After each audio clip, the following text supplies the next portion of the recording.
Анаң сенің көңіліңді көтере де алады.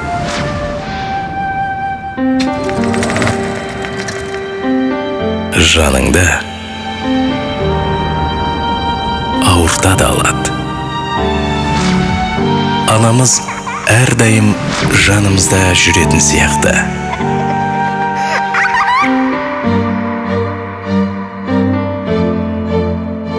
Ал кейде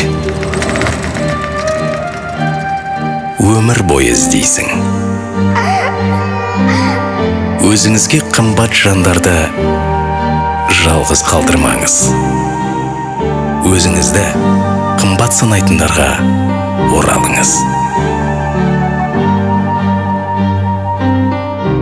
Бірге болыңыздар.